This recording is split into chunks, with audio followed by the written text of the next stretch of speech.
प्रभु यीशु मसीह के मीठे मधुर और प्रेम भरे नाम में एक बार फिर से आप सभी को जय मसीह की। आज के इस दिन में आप लोगों से जिस विषय को लेकर के बातचीत करना चाहता हूं उसका शीर्षक जो है वो कुछ इस प्रकार है कि क्यों मसीह सताए जाते हैं। Why Christians suffer persecution? आखिर क्यों मसीह अपने जीवन में सताए जाते हैं। हम मसीहों के साथ में ऐसा क्यों होता है कि हमें हमारे जीवन में इस सताओं में से होकर के जाना पड़ता है। सबसे प्रमुख कारण जो है कि एक मसीह व्यक्ति सताया जाता है वह इसीलिए है क्योंकि यीशु मसीह ने स्वयं वचन में मत्ती रचित सुसमाचार उसके 5वें अध्याय उसकी पद संख्या 11 में कहा है कि लोग तुम्हें मेरे कारण सताएंगे। People will persecute you because of me. Yeshu Masih स्वयं अपने वचन में कहते हैं कि लोग तुम्हें मेरे कारण सताएंगे। आपको पता है, जब मैं प्रार्थना कर रहा था पवित्र आत्मा से कि प्रभु जी आप मुझे बताएं कि मैं आपके लोगों के साथ में क्या बांटने वाला हो सकूं, तो परमेश्वर ने जो है वो मुझे बीते दिनों में कुछ ऐसी घटनाओं से लेकर के गया जहां पर मैंने देखा कि बहुत सारे प्रभु के दास दासियों के साथ में जो है सताव हो रहा था। और जब उन सताव की अवस्थाओं में से मैं देख रहा था तो मैं प्रभु से प्रार्थना करने लगा कि प्रभु आप मुझे बताएं, आप मुझे सवाल का उत्तर दें कि आखिर क्यों मसीह लोग अपने जीवन काल में सताए जाते हैं। Why does it always happens with Christians that suffer persecution? कि वे सताव में से होकर के जाते हैं। और आपको पता है क्या कि ये जो परसिक्यूशन का फॉर्मेट है या ये जो परसिक्यूशन का ढांचा है ये आजकल ही एकदम चलन में नहीं आया है। It's not trending today.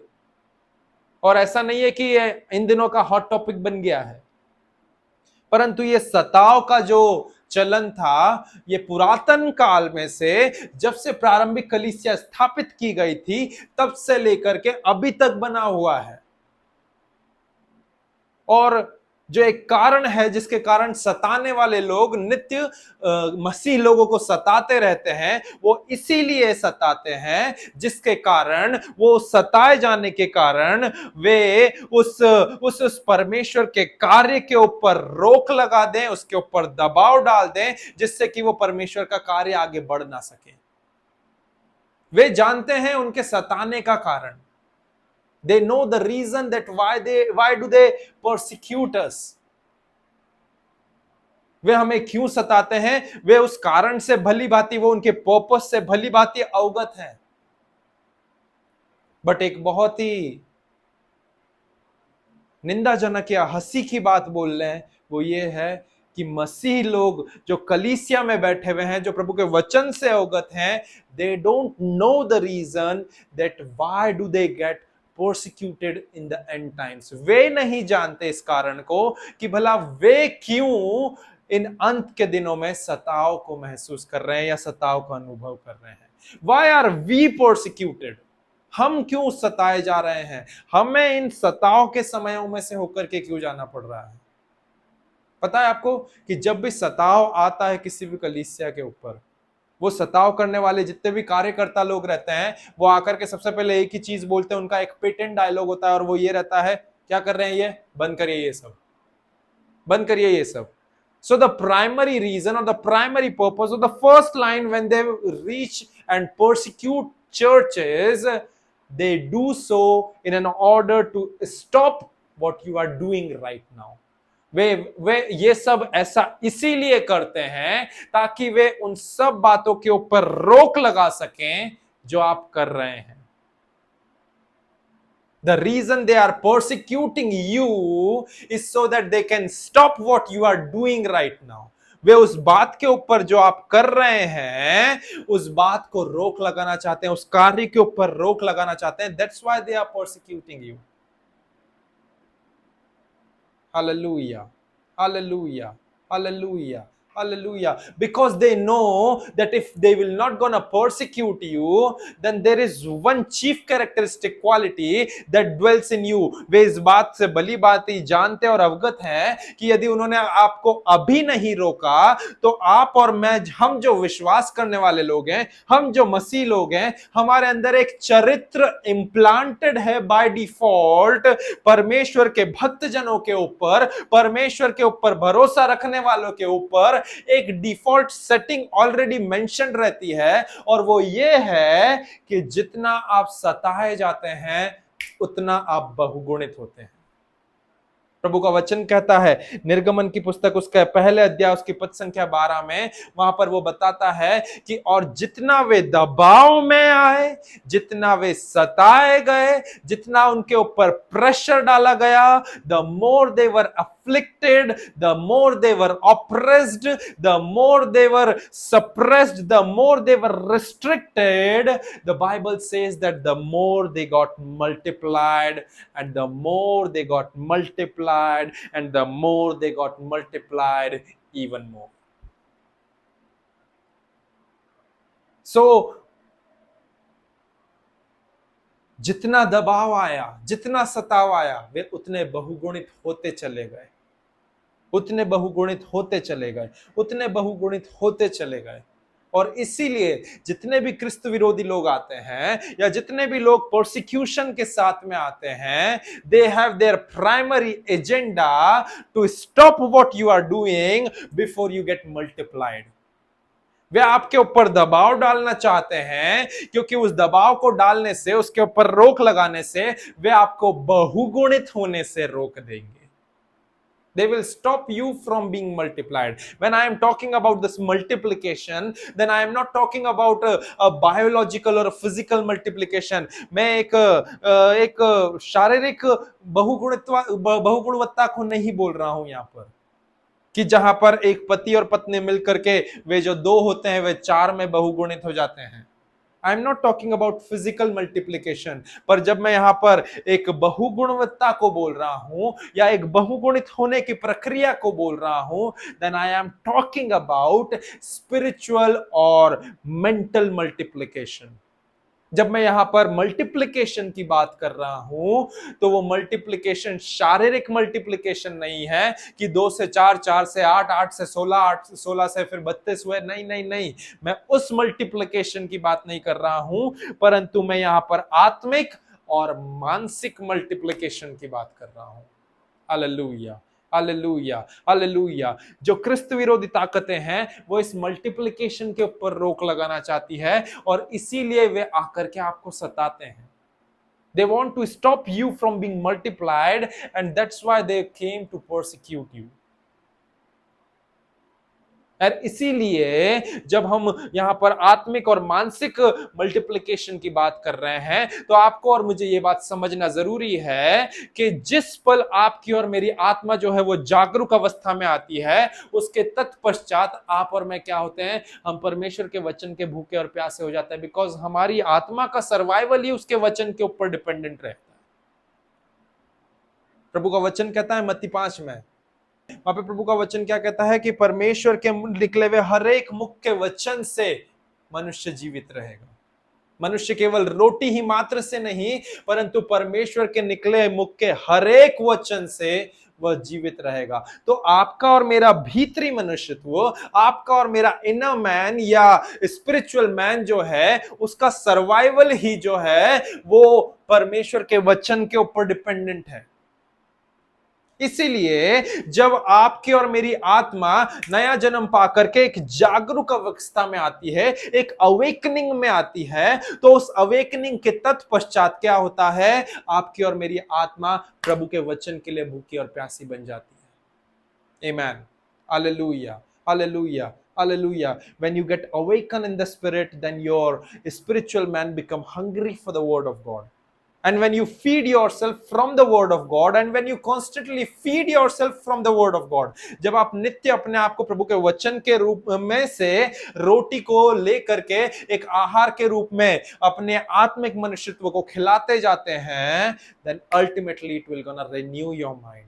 अंततः वो आपके मन का नवीनीकरण करने लग जाएगा। Because this is what Bible promises in the epistle of Romans chapter 12 verse 2। परमेश्वर का वचन रोमियो 12 अध्याय पद संख्या 2 में यही तो आपको और मुझे एक वायदे के रूप में देता है कि तुम्हारे मन के नए हो जाने से तुम्हारा चाल चलन भी नया हो जाए। मन कैसे नया होगा? जब परमेश्वर की भली भांति और उसकी इच्छा को हम जानेंगे, जो प्रभु के वचन में पाई जाती है।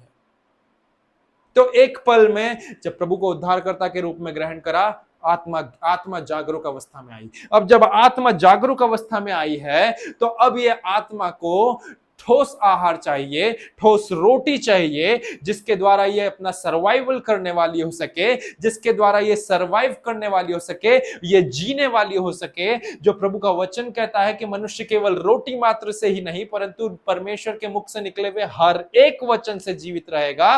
तो जब आपका आत्मा प्रभु के वचन को दिन भर वो खाता रहता है और जो वो उसकी भूख तृप्त होती जाती है, तो वो उसका क्या करता है, फलस्वरूप उसकी भूख तृप्त होने के बाद में वो आपके मन का नवीनीकरण करने लग जाता है। इसी कारण से और इसीलिए मैं जब आपको बोल रहा हूं कि वे लोग जब आते हैं तो वो आपकी फिजिकल ग्रोथ को देख करके उसे रोकने के लिए नहीं आते हैं, but they know that somewhere behind the physical realm, एक शारीरिक वो दायरे के पीछे आप और मैं, हमें वो सताने इसीलिए आते हैं क्योंकि आत्मिक दायरे में आप बहुगुणित हो रहे हैं, मानसिक दायरे में आप बहुगुणित हो रहे हैं। जब आपकी आत्मा प्रभु के साथ में जागरूक हो जाएगी, उसके वचन के द्वारा अवेकन हो जाती है, तो तत्पश्चात उस अवेकनिंग, स्पिरिचुअल अवेकनिंग के बाद में मेंटल अवेकनिंग होती है जो प्रभु के वचन के द्वारा होती है। सो दे एक्चुअली वांट टू वो मल्टीप्लाई, वो इस मल्टीप्लिकेशन को, इस स्पिरिचुअल और मेंटल मल्टीप्लिकेशन को इनहिबिट करना चाहते हैं, इससे रिस्ट्रिक्ट और इससे रोक लगाना चाहते हैं। Hallelujah, hallelujah, hallelujah, hallelujah. ये मल्टीप्लिकेशन, ये आत्मिक मल्टीप्लिकेशन जो परमेश्वर के राज्य में आत्माओं का मल्टीप्लिकेशन होता है, ये मानसिक मल्टीप्लिकेशन जहां पर पापमय की मानसिकता को छोड़ करके हम धार्मिकता की मानसिकता का चयन कर लेते हैं, इस मल्टीप्लिकेशन के सामने वे रोक लगाना चाहते हैं। क्रिस्त विरोधी लोग यही करते हैं और उन्हें इसका कारण भी पता है। They are very clear with their purpose that why do they want to persecute you? So that they can stop you to grow and multiply spiritually as well as mentally. पर क्या आप और मैं, हम कलीसिया के विश्वास करने वाले विश्वासी लोग, हम पुरनिये लोग, क्या हम हमारा उद्देश्य जानते हैं कि भला सारी मनुष्य जातियों में से जहां पर भिन्न भिन्न जातियां हैं, प्रथम तौर पे हमेशा मसीही क्यों सताए जाते हैं? Why we the Christians are always suffering? Why we the Christians suffer persecution? Why we the Christians are getting targeted? Why we the Christians are more prone to persecution? क्यों हम मसीही लोग हमेशा सताए जाते हैं? क्यों हम मसीही लोगों को ही सबसे सर्वप्रथम जो है वो निशाना साधा जाता है? क्यों हम मसीही लोगों को ही सबसे पहले निगाहों में लिया जाता है? हमेशा क्यों हम ही सबसे पहले सताव के घेरे में आते हैं? और भला ये सताव हमें कैसे लाभदायक हो सकता है? ये मसीह की देह के लिए कैसे लाभदायक हो सकता है? How is this persecution will gonna benefit the body of Christ? How is this persecution profitable for the body of Christ? आप जानते हैं कि एक मसीही व्यक्ति जो है वो कभी भी नहीं सताया जाता है। मुझे फिर से कहने दीजिए कि एक मसीही व्यक्ति कभी भी नहीं सताया जाता है, परंतु वह व्यक्ति जो 5 और मसीह लोगों के साथ में बैठा हुआ है, और वह व्यक्ति अब जब 5 लोगों के साथ में बैठ करके प्रभु के नाम के जाप जप रहा है, प्रभु के नाम की स्तुति गुणगान कर रहा है, तब अब वह व्यक्ति जो है एक कलीसिया में परिवर्तित हो गया है, और इसीलिए कलीसियाएं सताई जाती है, मसीह व्यक्ति नहीं सताया जाता। A Christian person is never persecuted but only the churches are persecuted. Who is the church? You and me, group of people, we are the church who get persecuted. A Christian, a single individual is never persecuted. एक अकेला मसीह व्यक्ति कभी भी नहीं सताया जाता। एक और मसीह होते हैं जो नामधारी मसीह होते हैं, who are namesake Christians, they are also never get persecuted. Why so? वो भी सताव के घेरे में नहीं आते हैं, because they get adapt, they get confronted to the customs and the cultures of world. वे संसार के सदृश्य बन जाते हैं। यदि संसार में लोग जो हैं वे खोए हुए, भटके हुए हैं, वे नाना प्रकार की गलत आदतें और नशों में और जितने भी एडिक्शंस और बॉन्डेजेस में वे लोग समाये हुए हैं, तो ये नामधारी क्रिश्चियंस भी जो रहते हैं वे लोग भी अपने आप को जाकर के उसमें ही समा जाते हैं। और जब वे लोग उसमें जाकर के समा जाते हैं तो वे फिर उन्हें कोई बॉदर ही नहीं करते हैं। They don't even bother for this particular Christians because they are not interrupting in their business. वे उनके व्यवसाय में, वे उनके कार्य में कोई आड़े नहीं आ रहे हैं। इसीलिए वे उन श्रेणी वाले क्रिश्चियंस भी कभी भी नहीं सताए जाते हैं। But who are the actual और द जेन्युइन क्रिश्चियंस, जो असल में और वास्तविकता में मसीही लोग हैं, जिन्होंने यीशु मसीह को अपना उद्धार करता जाना है, जिन्होंने यीशु मसीह की भलाई के स्वाद को चखा है, जिन्होंने वो परमेश्वर पे अपना भरोसा रखे हुए हैं, जो प्रभु के भय में और डर में चलते हैं, जो उसी में नित्य निवास करते हैं, वे लोग सताए जाते हैं। वे लोग सताए जाते हैं। और वे लोगों का संगठन जो मिलकर के एक कलीसिया या एक समुदाय बनता है, समुदाय भी नहीं कहूंगा, एक कलीसिया ही बनता है, उन्हें ये सताव करने वाले लोग प्राइमरी तौर पे अटैक करते हैं। Persecutors primarily attacks the places where Christian believers gather, because they know that if we will not stop them now, then eventually or gradually they'll gonna multiply. They will gonna multiply in a spirit, and they'll gonna multiply in their mindset. And when they'll gonna multiply in that thing, then automatically physical growth will be obvious. वे जानते हैं कि यदि आत्मिक रूप से ये बहुगुणित हुए और मानसिक रूप से बहुगुणित हुए, तो शारीरिक रूप से इनका बहुगुणित होना बहुत ही नॉर्मल हो जाएगा। Hallelujah, hallelujah, hallelujah. But they don't know the promise which Jesus has unfolded upon the churches concerning persecution. वे इस वायदे को नहीं जानते जो यीशु मसीह ने कलीसियाओं के सुरक्षा के एवज में कलीसियाओं के ऊपर प्रकट करा। प्रभु का वचन कहता है मत्ती रचित सुसमाचार उसके 16वें अध्याय उसकी पद संख्या 18 में, वहां पे प्रभु का वचन स्पष्ट कहता है कि मैं अपनी कलीसिया बनाऊंगा और अधलोक के फाटक उस पर प्रबल ना होंगे। I will build up my church and the gates of Hades shall not prevail upon it। यहां पर आपको और मुझे बहुत क्लियर कट एक चीज देखने को मिल रही है कि जहां पर बाइबल में सबसे पहले चर्च वर्ड का यूज हुआ है, कलीसिया शब्द का इस्तेमाल हुआ है, उसके संग साथ जो उसका कॉन्टेक्स्ट या उसका संदर्भ इस्तेमाल हुआ है, वो असल में सुरक्षा प्रदान करना है। The actual contextual meaning of church is to provide secureness from the Lord God alone। जब यहां पर मैं चर्च की बात कर रहा हूं तो कोई चर्च बिल्डिंग की बात नहीं कर रहा हूं जो इस फला फला प्लॉट नंबर पे इस फला फला इतने बाय इतने एकड़ में बनी हुई है या इतना बड़ा एक सेंचुरी या हॉल है। नहीं नहीं नहीं नहीं नहीं। जब यीशु मसीह बोल रहा है I will build my church, तो उस चर्च का मतलब ये है a group of people those who believe upon the name of the Lord.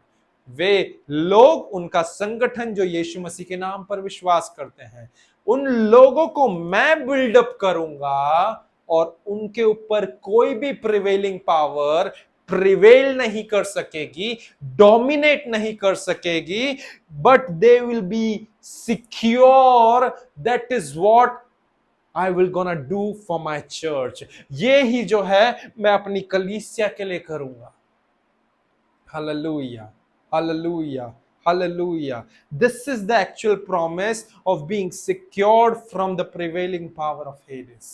अधलोक के फाटकों से, अधलोक की वो सामर्थ से जो प्रभुता करने के लिए, जो आपके ऊपर हावी होने के लिए आती है, उनके ऊपर आपको परमेश्वर जो है वो सुरक्षा प्रदान करता है। And that is what we can see in the early primary churches। हम शुरुआत की प्रारंभिक कलीसिया में यही बातों को प्रगटीकरण में देख सकते हैं प्रियो।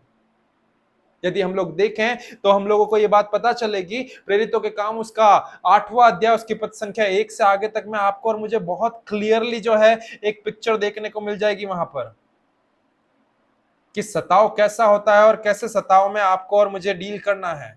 वहां पे वचन बताता है कि इस पर्टिकुलर प्रेरितों 8 का शीर्षक ही जो है वो इंग्लिश बाइबल में बोलता है साउल परसिक्यूटेड द चर्चेस, कि शाऊल ने कलीसियाओं को सताना प्रारंभ करा। और वहीं पर ये हिंदी में बोलता है कि साउल का कलीसिया पर अत्याचार।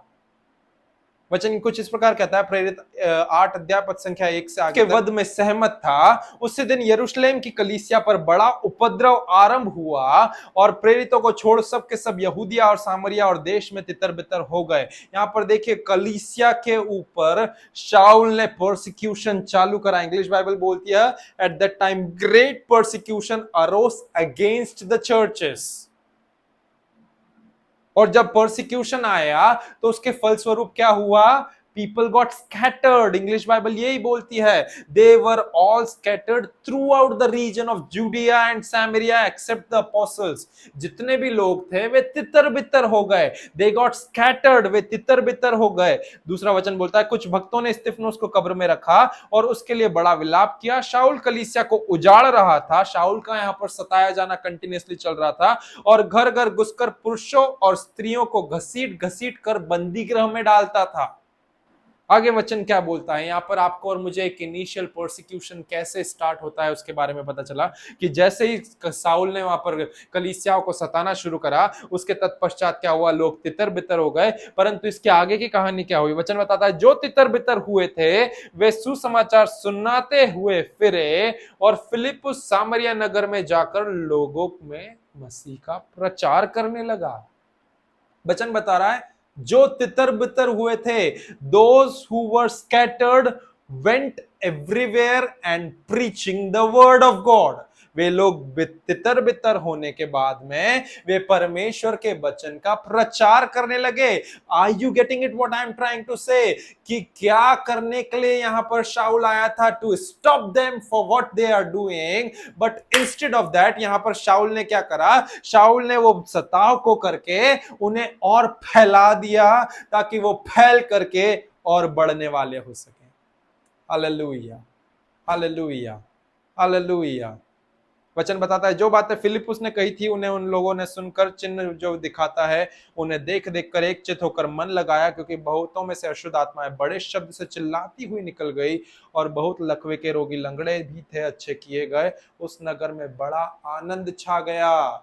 वचन बता रहा है कि कलीसिया सताई जा रही है, फिलिप्पुस जाके प्रचार कर रहा है जो तितर बितर हुए में से एक था। और जब वो प्रचार कर ही रहा है तो प्रचार करने के बाद में वहां पर आनंद हो रहा है। सताव के बीच में यहां पर लोग आनंद मना रहे हैं। Hallelujah, hallelujah, hallelujah. जितना उनके ऊपर सताव आ रहा है वे उतने ही बहुगुणित होते जा रहे हैं। और ये केवल यहीं पर नहीं, परंतु हमने ऑलरेडी वचन में से देखा, निर्गमन 1 अध्याय पद संख्या 12 में, जहां पर पुराने नियम में इजरायली लोगों के ऊपर मिस्री लोग जब सताव कर रहे थे तो उनके साथ में भी यही फंडा, उनके साथ में भी यही प्रिंसिपल, उनके साथ में भी परमेश्वर का यही सिद्धांत वाली आशीष जो है वो मैनिफेस्ट होने लग गई। That as they were persecuted, as they were afflicted, as they were oppressed, the more they grew even more। जितना उनके ऊपर दबाव डाला गया, जितना उन्हें प्रताड़ित किया गया, जितना उन्हें सताया गया, वे उतने ही ज्यादा बहुगुणित होते गए, वे उतने ही ज्यादा बहुगुणित होते गए। देखिए यहां पर एक छुपी हुई आशीष है जो आपको और मुझे सताव में देखने को मिल सकती है। आप सोच रहे होंगे कि क्या बोल रहे हैं आप, सताव में भला कैसी आशीष है? परंतु हाँ, सताव में एक आशीष है, बिकॉज यही चीज को हम पोट्रे होते हुए देख पा रहे हैं प्रेरित 8 अध्याय पद संख्या 1 से लेकर के आगे तक में, कि वहां पर शाऊल जो है वो कलीसियाओं को उजाड़ रहा था, परंतु जितनी कलीसियाएं वो उजाड़ रहा था उससे डबल कलीसियाएं जो है वो बर्थ हो रही थी। उसने उसके उजाड़े जाने से लोगों को बिखेर दिया और वे बिखरते बिखरते जिस नगर जिस शहर में उनके पैर पड़े वे वहां पर जाकर के सुसमाचार सुनाने लग गए। और उनका स्कैटर होना जो है वो एक ब्लेसिंग बन गया, वो कलीसिया के लिए एक ब्रेक थ्रू बन गया, वे लोगों के लिए एक रिवाइवल को, एक अवेकनिंग को लेकर के आ गया। कैसे हुआ? क्योंकि यहां पर परसिक्यूशन एक हिडन ब्लेसिंग का काम कर रहा था। परसिक्यूशन एट द एंड परमेश्वर के किंगडम को एक्सपांड करने के लिए एक कैटलिस्ट का काम कर रहा था, एक चिंगारी का काम कर रहा था। जो सताव है एक चिंगारी का काम कर रहा था, जो परमेश्वर के कार्य को, जो वो राज्य के फैलाए जाने को, जो राज्य के सुसमाचार को फैलाए जाने को वो दुगनी तेजी के साथ में कार्य कर रहा था. And this itself is a hidden blessing behind persecution, that is to make you grow and work with double speed. जितना प्रचार वो एक व्यक्ति एक ही शहर में होकर के कर रहा था, यहां पर शाऊल के सताए जाने से वे लोग तितर बितर हुए और तितर बितर होकर के उन्होंने आसपास के सारे एरियाज को कवर करके प्रभु के नाम का सुसमाचार सुनाया. कैसे पॉसिबल हुआ? Just because of persecution. Just because of persecution. केवल सताव के ही द्वारा परसिक्यूटर में try to stop growing you. शत्रु चाहेंगे या सताने वाले आपके जो है वे चाहेंगे कि वे आपको बढ़ने से रोकें, but instead of stopping you to grow, what they are doing unknowingly or unintentionally is they are just helping you out to grow even more and more. वो ना चाहते हुए या अनजाने में भी जब आपको सताने के लिए आते हैं, वो अनजाने में क्या कर देते हैं, वे आपको और भी ज्यादा बहुगुणित होने के लिए अपना मदद का एक हाथ दे देते हैं. Persecution is an helping hand to grow more and even more. आपको और भी ज्यादा बहुगुणित होने के लिए, आपको और भी ज्यादा मल्टीप्लाई होने के लिए परसिक्यूशन जो है वो एक सहारे का काम करता है प्रियो. Hallelujah, hallelujah, hallelujah. सेम चीज हम देखते हैं जब एक अगुवे के ऊपर परसिक्यूशन आता है. पतरस के ऊपर यदि प्रेरित तो 12 अध्याय को उठा करके हम पढ़े तो हम देख पाते हैं, मैं उस वचन तक नहीं जाऊंगा because we are running out of time, परंतु हम देख पाते हैं कि पतरस को वचन प्रचार किए जाने के कारण वहां पर बंदी गृह में डाल दिया गया. और वे जब राजा हेरोद के द्वारा पतरस वहां पर बंदी गृह में डाला गया तो वचन बताता है कलीसिया लौ लगा करके प्रार्थना कर रही थी. एंड जस्ट बिकॉज कलीसिया उनके अगुवों के लिए अर्थात पतरस के लिए प्रार्थना कर रही थी, तो क्या हुआ, स्वर्ग से स्वर्गदूत आया, पतरस को नींद में से उठाया और बंदीगृह से बाहर का रास्ता दिखाया. Hallelujah, hallelujah, hallelujah, hallelujah. यहां पर क्या हुआ, एक सताव ने, जो अगुवे के ऊपर सताव आया, उस सताव ने उस कलीसिया को एक प्रार्थना करने वाली कलीसिया में तब्दील कर दिया. The persecution which came upon Peter turns the church into a praying church. The prayer of persecuted church causes angelic ministry and divine visitation of angels to operate and to function in the life of Peter. यहां पर जो सताव है, कई बार आपको और मुझे ऐसा लगता है, हमारे मन विचारधाराओं में एक थॉट आता है कि अरे ये सताव मेरे कलीसिया के ऊपर आ गया है, ये सताव कहीं ना कहीं मेरी कलीसिया की ग्रोथ को रोक देगा या एक रोड़े का पत्थर बन गया है. परंतु मैं आपको इस चीज के लिए बताना चाहता हूं that persecution is not an stumbling block और a hindrance for your church growth. But here's the key, that the more they're gonna persecute the church, the more they will try to throw that stumbling block of persecution over your church and over your ministry, the more it will gonna turn out to become the chief cornerstone for the upliftment of your ministry. जितना वे आपके कलीसिया के ऊपर, आपकी सेवकाई के ऊपर पत्थरों को मारेंगे जिसके कारण आपकी कलीसिया की ग्रोथ रुक जाए, जितना वे पत्थरों को फेंकेंगे जो आपके लिए एक रोड़े का पत्थर बन सकता है, उतना ही वे समस्त सारे पत्थर आपके लिए कोने का सिरे का पत्थर बन जाएंगे जिसके कारण आपकी सेवकाई और ऊंचाई पर आने वाली हो सके.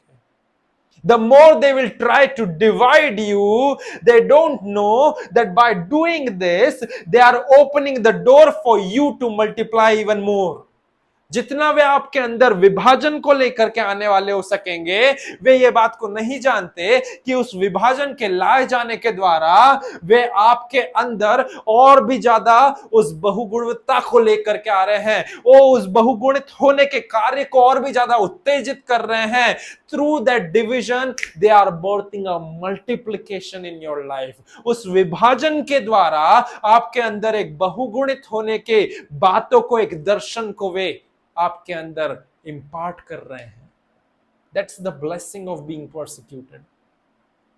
यीशु मसीह यही तो कहते हैं कि जब तुम्हारे ऊपर सताव आए तो तुम इससे आनंद की बात समझो। मत्ती 5 अध्याय पद संख्या 11 और 12 में कि whenever you are being persecuted for my name sake, मेरे नाम से जब भी सताए जाओगे तो इसे एक आनंद की बात समझो, क्योंकि स्वर्ग में तुम्हारे लिए इसके लिए एक बड़ा प्रतिफल है, एक बड़ा प्रतिफल है। So the more they are trying to scatter you, they don't know that even if they scatter you, then also you will gonna multiply in the midst of that scattering.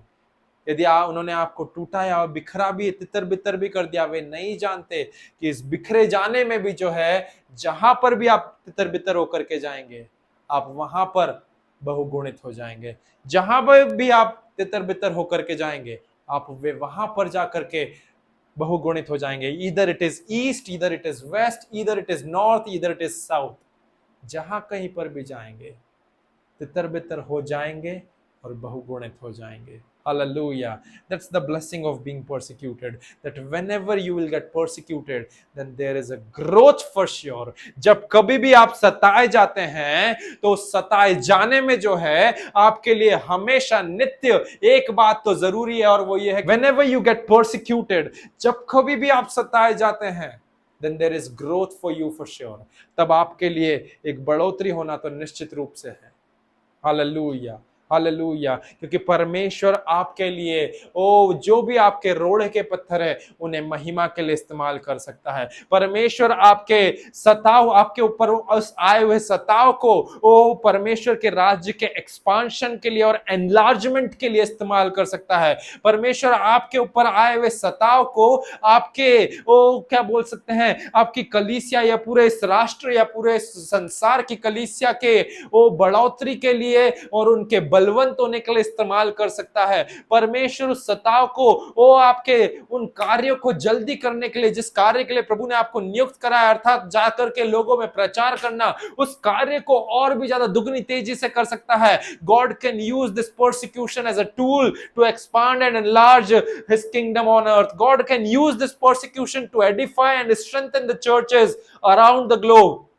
God can use this persecution to quickly get the job done, and that is of preaching the Great Commission in all the corners of the world.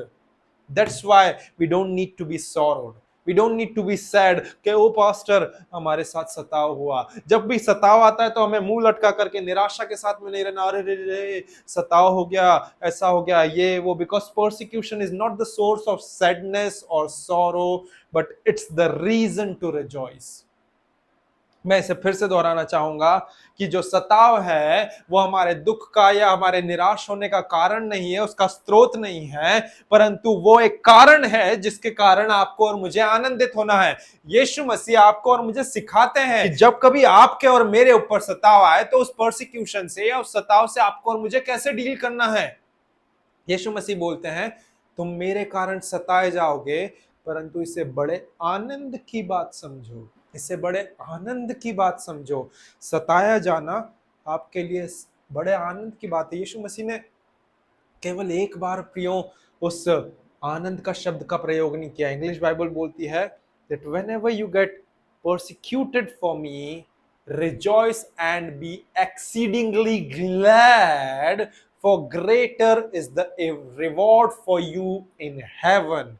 जब भी तुम सताए जाओ तो सताव के बाद में इससे तुम बड़े ही आनंद और उल्लास और उत्साह की बात समझो, क्योंकि तुम्हारे लिए स्वर्ग में इसका प्रतिफल बड़ा है, बड़ा है, बड़ा है। आपको पता है मैं इस सताव को जो है यहां पर मैं एक परमेश्वर के द्वारा एक अप्रिसिएशन के रूप में देखता हूं। I consider this persecution as a kind of appreciation from the Lord, because that's the way God is appreciating you and I by saying that, well done my good and faithful servant, you have been faithful in the little, now I will make you faithful in more. मैं इस सताव को एक सराहना या एक प्रशंसा करने के शब्दों के रूप में देखता हूं, जिसमें परमेश्वर आपकी और मेरी प्रशंसा या सराहना जो है सताव के माध्यम से करते हैं, ये कहते हुए कि मेरे प्रिय और विश्वास योग्य दास, बहुत अच्छा कार्य करा, तू थोड़े में विश्वास योग्य रहा, मैं तुझे बहुतेरे में विश्वास योग्य बनाऊंगा। परमेश्वर इस सताव को जो है वो अलाव या अनुमति इसीलिए देते हैं ताकि आप और मैं समझने वाले हो सकें कि ये सताव जो आ रहा है, ये सताव आपको और मुझे ये दिखाता है, ये दर्शाता है कि हम सही चीज कर रहे हैं। और यदि हमें सताव हुआ है, यदि हमें सही चीजों को करने के बावजूद, सही राह पर चलने के बावजूद भी यदि हमारे जीवन में सताव आया है, तो हमें हमारी कमर की पेटी बांध लेनी है, क्योंकि एक बहुत बड़ी बढ़ोतरी आने पर है।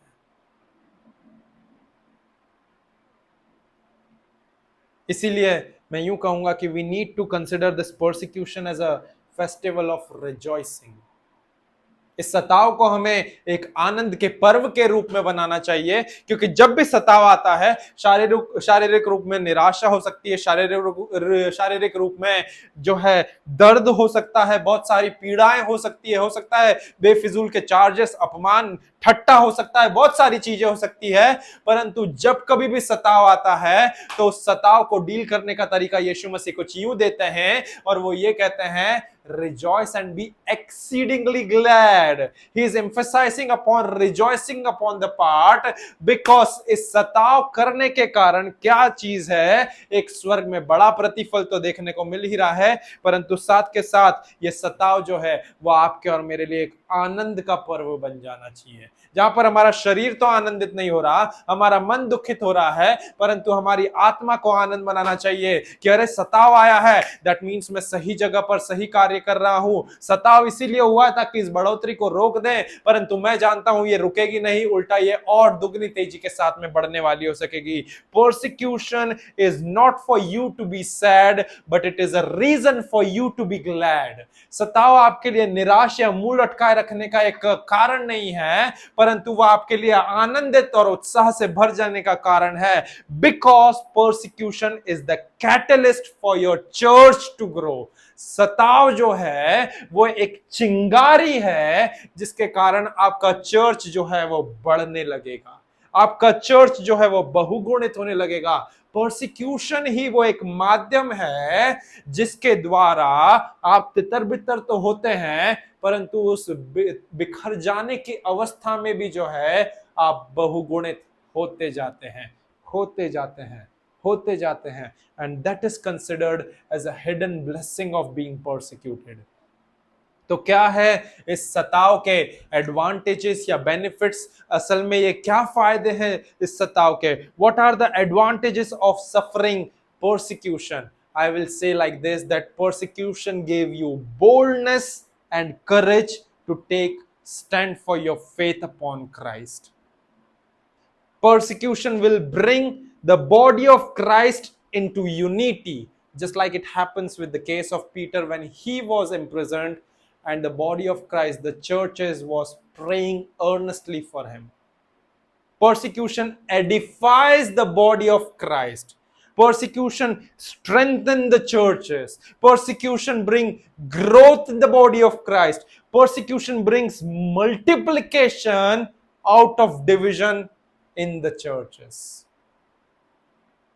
सताव जो है वो आपको हियाव और साहस देता है कि आप आपके विश्वास को जो परमेश्वर के पुत्र यीशु मसीह के ऊपर है उसके संग लिए वे खड़े रहें।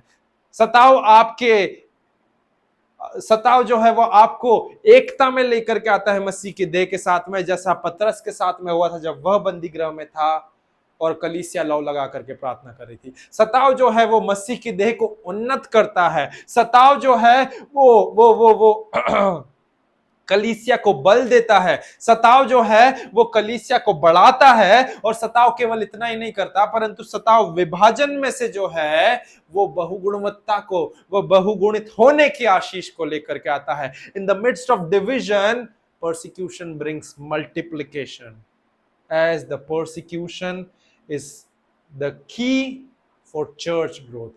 देखिए, चर्च की ग्रोथ का जो प्रमुख कुंजी है वो कुछ और नहीं परंतु परसिक्यूशन है। जहां पर सताव आया, चैलेंजिंग होगा, सर्कमस्टांसेस और जाएंगे, परंतु धैर्य रखें, संयम रखें, क्योंकि उसके तत्पश्चात ग्रोथ आएगी। मैं ये नहीं कह रहा हूं, कोई भी मेरे इंटेलेक्ट से नहीं कह रहा हूं, मैं बाइबल का कंसेप्ट आपके पास में अनफोल्ड कर रहा हूं जो प्रभु का वचन बता रहा है। शाऊल जो है एक मिशन पे निकला था उनके कार्य को रोक देने के लिए, परंतु वचन बताता है कि वो जितना रोकना चाहा वो उतना ही बढ़ते गए और अंततः शाऊल को सरेंडर करके पौलुस बनना पड़ा। आमीन, hallelujah, hallelujah, hallelujah. Because the more you are persecuted, the more you are oppressed, the more you are afflicted, the more you will gonna grow. जितना आपके ऊपर सताव आएगा, प्रताड़ित किए जाएंगे, उतना ही ज्यादा आप बढ़ते जाएंगे, क्योंकि सताव जो है वो आपकी कलीसिया के उन्नति या बढ़ोतरी के लिए एक चिंगारी का काम करता है। Persecution is the catalyst for the church growth. मैं विश्वास करता हूं परमेश्वर ने आपसे इस वचन के द्वारा बात करी है। परमेश्वर अपने वचन के पढ़े जाने और सुने जाने पर आशीष दे। God bless you.